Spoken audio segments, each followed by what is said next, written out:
Friends, എൻ്റെ പേര് അക്ഷര. അപ്പോൾ നിങ്ങളിൽ ചിലർക്കെങ്കിലും ഇപ്പോൾ മനസ്സിലായിട്ടുണ്ടാവും എന്താ സംഭവം എന്ന്. കാരണം ഇൻസ്റ്റാഗ്രാം തുറന്നാൽ ഇപ്പോൾ എവിടെ നോക്കിയാലും കാണുന്നത് ഇതൊക്കെയാണ്.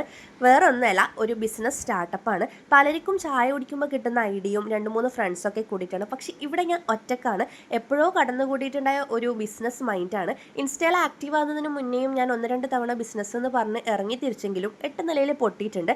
ഇപ്പോൾ ഫൈനലി ഞാനൊരു ജ്വല്ലറി ബിസിനസ് നടത്താൻ തീരുമാനിച്ചിട്ടാണുള്ളത്. അപ്പോൾ ആദ്യം തന്നെ ബ്രാൻഡ് നെയിം വേണം. അപ്പോൾ എൻ്റെ മോളുടെ പേര് എനിക്ക് വേണമെന്നുള്ളതുകൊണ്ട് തന്നെ എൻ്റെയും മോളുടെയും പേരിൻ്റെ ഫസ്റ്റ് പോർഷൻ എടുത്ത് എൻ്റെ ബ്രാൻഡിന് അക്സാരോ ജ്വൽസ് പേരിട്ടു. നെക്സ്റ്റ് ലോഗോ ക്രിയേഷൻ, അത് ഞാൻ ക്യാൻവ ആപ്പിലൂടെയാണ് ചെയ്തിട്ടുണ്ടായത്. ഇതാണ് എൻ്റെ ലോഗോ. അങ്ങനെ അത് രണ്ടും ഓക്കെ ആയി. ഇനി അടുത്ത പാർട്ടാണ് ഏറ്റവും റിസ്ക് ഉള്ള കാര്യം, സപ്ലയർ.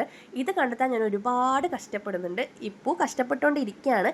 കുറച്ച് സപ്ലയേഴ്സ് അതിന് സെലക്റ്റഡായി കിട്ടിയിട്ടുണ്ടെങ്കിലും എന്താ പറയുക, നമുക്ക് വിശ്വസിച്ചിട്ട് കൊടുക്കണമല്ലോ. ഇൻവെസ്റ്റും അധികം ചെയ്യാനില്ല, കുറച്ച് എമൗണ്ടിൽ ചെയ്യുന്നതാണ്. അങ്ങനെ ഒരാളെ കിട്ടാൻ ഭയങ്കര പണിയാണ്. അതുകൊണ്ട് തന്നെ ഒരുപാട് എഫേർട്ട് ഞാൻ ഇതിനു വേണ്ടി ഇപ്പോഴും ഞാൻ എടുത്തുകൊണ്ടിരിക്കുകയാണ്. അപ്പോൾ എന്തായാലും നമ്മൾ ഐറ്റംസൊക്കെ ഉടനെ തന്നെ ഞാൻ ലോഞ്ച് ചെയ്യുന്നതായിരിക്കും. അഫോർഡബിൾ ആയിട്ട് നല്ല പ്രീമിയം കളക്ഷൻ നിങ്ങളിലേക്ക് എത്തിക്കണം എന്നുള്ളതാണ് എൻ്റെ ഒരു മൈൻഡ്. പിന്നെ ഇതിന് കീഞ്ഞ് തിരിക്കുമ്പോൾ ഒരുപാട് നെഗറ്റീവ്സും കാര്യങ്ങളൊക്കെ ഉണ്ടാകും. എന്താവുമെന്ന് ഒരു ഐഡിയ ഇല്ല. അതുകൊണ്ട് നിങ്ങൾ എന്നെ സപ്പോർട്ട് ചെയ്ത് മാത്രമേ എന്നെ കളിയാക്കുന്നവരോടും നെഗറ്റീവ് അടിക്കുന്നവരോടൊക്കെ തിരിച്ചൊരു മറുപടി എനിക്ക് കൊടുക്കാൻ പറ്റൂ. എൻ്റെ ഈ ഒരു സക്സസ് നിങ്ങൾ കൂടെ ഉണ്ടാണ്. അപ്പോൾ അടുത്ത വീഡിയോയിൽ